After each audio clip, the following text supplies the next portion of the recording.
Hello, hello, my friends. How's it going out there? I hope everyone can hear me. I have like a new setup. So hopefully sound is good, video is good.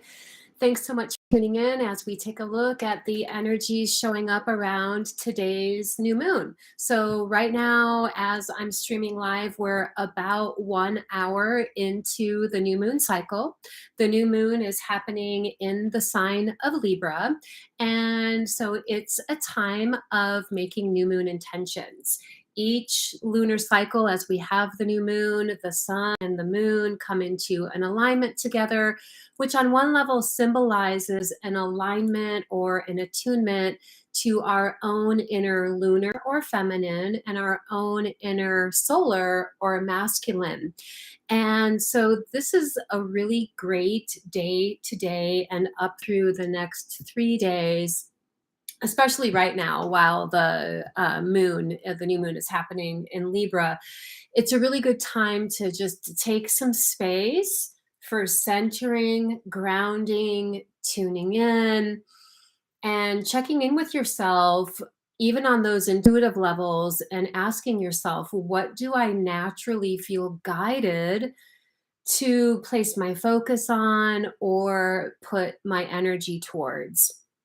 One really good way to learn astrology actually is to learn about like what's going on with the transits and feeling into how it's personally impacting you. I find, in my experience in working with astrology throughout my life, that whether we're aware of the astrology or not, it definitely does influence and impact us. So, the benefit of knowing what's going on astrologically is it empowers us to be able to work with the energies more consciously, which is why I love doing these weekly energy updates. So, yeah, we've got the sun and the moon happening in the sign of Libra. Libra is all about balance and harmony. So the sun just went into Libra a few days ago when we had the fall equinox. And if you haven't seen it yet, I did do a video about the energies of the fall equinox. And so I'll mention here that in that video, and you can learn more about it in that video, we talked about how fall is connected to the art of opening, the art of allowing. And that is largely because Libra season brings us into fall. And Libra is all about harmony, balance, flow. And this lunar cycle, the Libra new moon, is happening at 2 degrees 48 minutes. So we want to round up to 3 degrees of Libra. So one thing that you could do is look to see where the Libra sector of your natal chart is, and that will give you more insight as to the ways in which this particular lunar cycle will be particularly supportive to you. For example, in my natal chart, I have the asteroid Pallas at 1 degree Libra in my natal chart, which is in the sixth house. And so that Pallas, that natal Pallas Libra that I have, is being triggered or activated with this new moon. And the asteroid Pallas is all about wisdom, intuition, and creativity. And it happening in my sixth house of health, wellness, and routines gives me some insights around what would be the best way for me to harness the energy. So, using my creativity, utilizing my intuition, applying my wisdom to the areas of my life that are connected to healthy wellness. And I'm sharing this with you all just as an example of how you could work through this in your own chart. Now, if you don't have your natal chart, you can draw one up and even print it out online for free at astro.com. All you need is your exact birth date, your exact birth time, and your birth location, and then you can draw it up for free there. If you need help with that, feel free to reach out. I do natal chart readings as well, so we can always connect on that level. But let's dive a little bit more deeper into, the energy showing up around this new moon. So we're making new moon intentions that are connected to harmony and balance. Libra also is a lot about relationships. And I'm going to talk about how this is going to come more into play later this week. But first, let me say that we know that the sun and the moon are conjunct right now. They're aligned, bringing in that new cycle of energy. But then we also have Mercury retrograde in Virgo is right now aligned or conjunct with Venus in Virgo. Now, Venus rules Libra, so there's a connection there, right? Venus is also about harmony, love, balance, but in the sign of Virgo, it wants to analyze and evaluate things that have to do with what's going on with the quality of harmony and balance in our life, particularly around relationships.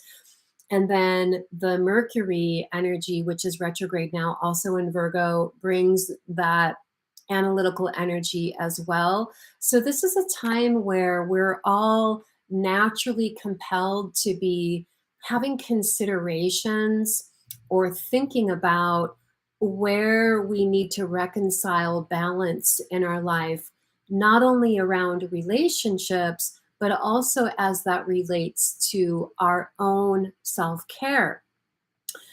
And the reason for that is because we've got the moon in Libra making an opposition to Jupiter in Aries. Jupiter is the planet that has to do with expansion, good fortune, it's growth energy.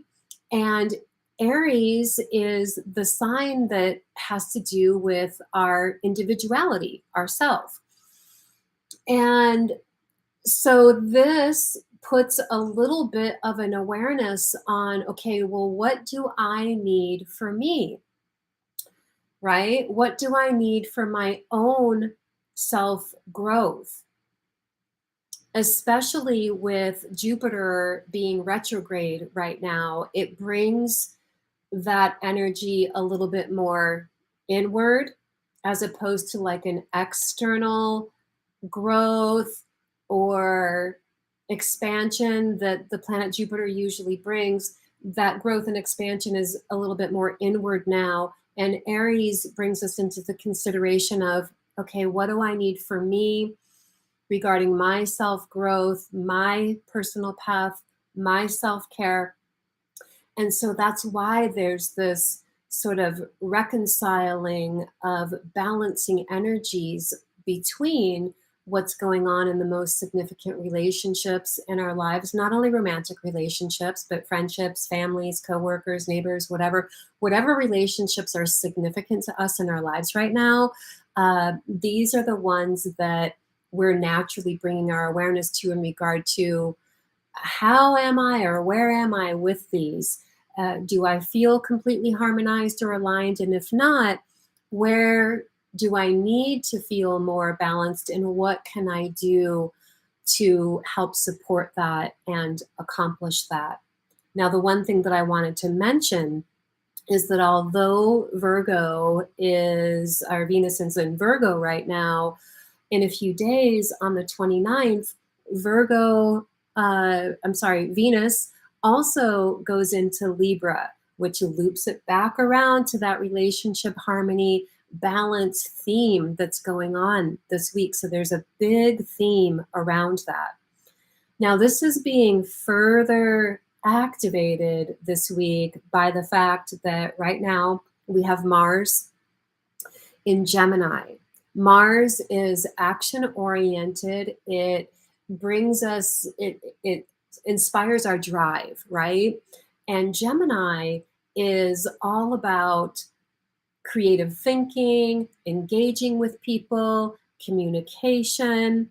So Mars in Gemini inspires a desire for expression and communication. So we want to have clear, concise, conscious communication with the people in our lives that are nearest and dearest to us, with the intention of co-creating an optimized harmony, balance, and ultimately fulfillment in our lives right now.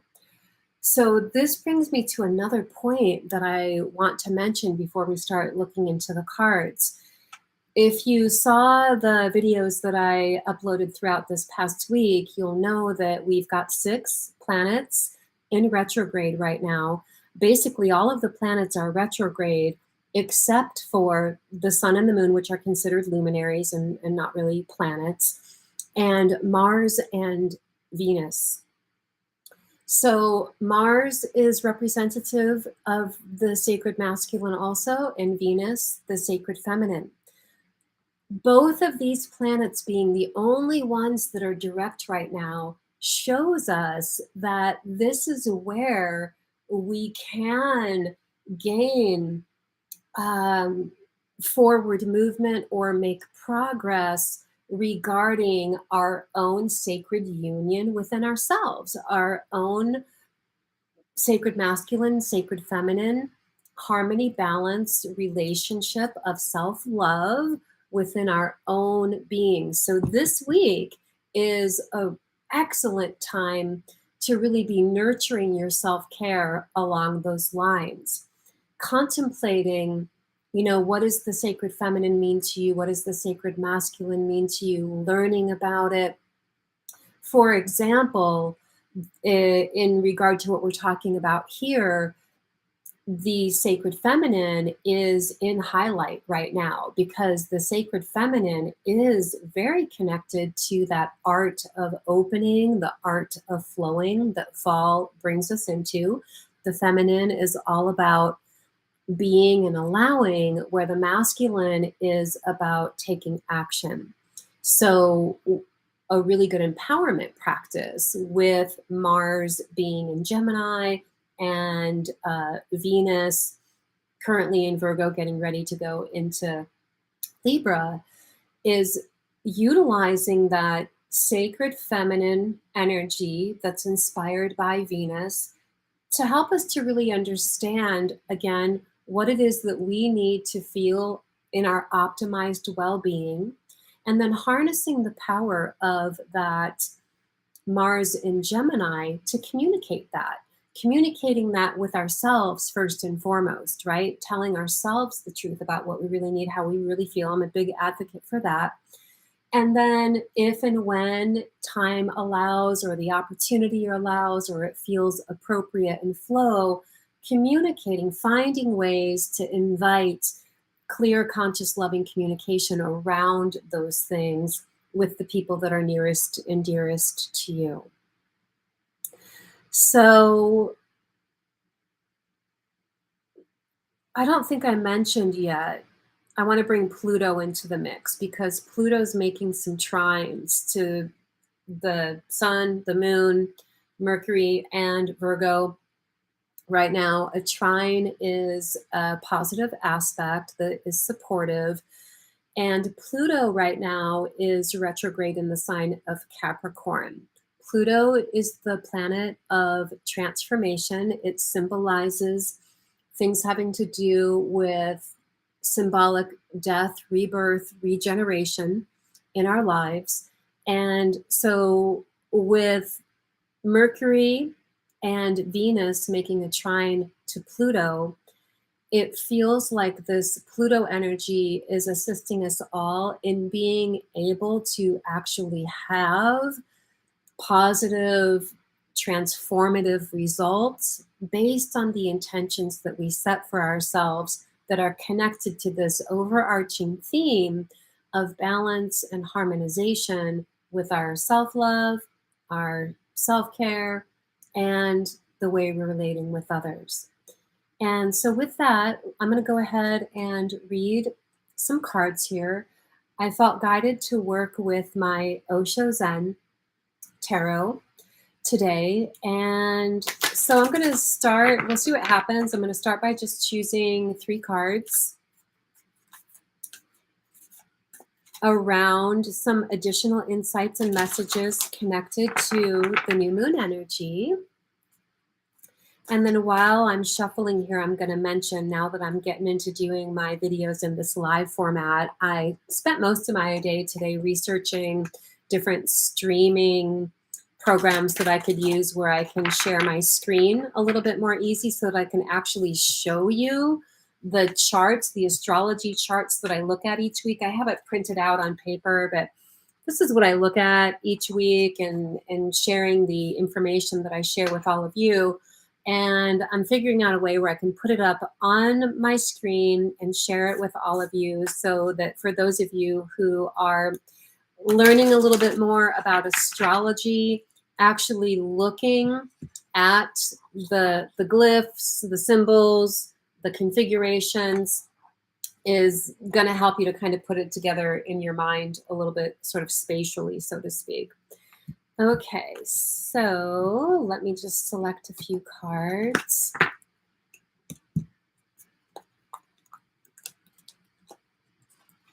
Okay, here we go. And I'm going to close my eyes so it can be a natural, intuitive flow here.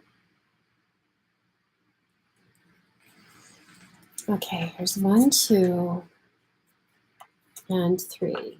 And I'm just noticing a little comment here from Deb about the post that I made on my pet. Thank you so much for your love and support on that. So yeah, I had my dog actually passed away, like not this past spring, but the year before that. And we always celebrated her birthday on the fall equinox. And so I made a post about that on my Instagram. And so, yeah, one of my subscribers here is chiming in on that and giving condolences. So thank you so much on that, Deb. I appreciate that. By the way, if you're not connected to my Instagram yet, drop by, connect, say hi. You can connect with me on Instagram at Carrie Konyha. And so let's go ahead and take a look at these cards. Okay, we've got interesting. How amazing is this that we've been talking about relationships in Libra season, and look what came up, the Lover's card. I'm going to show these other cards as well, and then we're going to just talk about, this is so cool, the projection card. And the suppression card reversed. So so uncanny as to how this is all fitting in with everything that I just shared about the astrology. The Lover's card and the projection card, if you look at them close, in the Lover's card, there's 2 people facing each other. And then also here in the projection card, there's 2 people facing each other. And the Lover's card in general in the tarot doesn't always necessarily have to do with relationships. It's more to do with what we choose to dedicate our energy towards, what we choose to align with. Typically, when the Lover's card comes up, it means there's a fork in the road and a choice to be made, a new pathway of possibility opening. In this case, however, because we're talking so much about the Libra energy and as it relates to relationships, the Lover's card here definitely is connected to that, whatever the relationship dynamics are in your life. Again, not only romantic relationships, but all types of relationships that might be being highlighted for you in your life right now. Lover's card indicates new pathway forward, right? So new opportunities for growth within relationship dynamics can certainly come of the energies that are happening astrologically right now, especially if we're setting our intentions along those lines. And then the projections card comes in, which gives us deep insightfulness regarding relationships. It brings in considerations that support awareness and healing. For example, how much of what might be triggers going on in your relationship are connected to your own unhealed wounds that perhaps you've been unintentionally projecting onto the relationship. That's definitely a dynamic that happens. And, more than likely, while we're in Libra season here, we have opportunities to recognize perhaps where we've unintentionally done that and to have healing and reconcile that dynamic within ourselves. So, where the suppression card comes in reversed, I feel it's connected to that art of opening that we've talked about in that previous video about the fall equinox.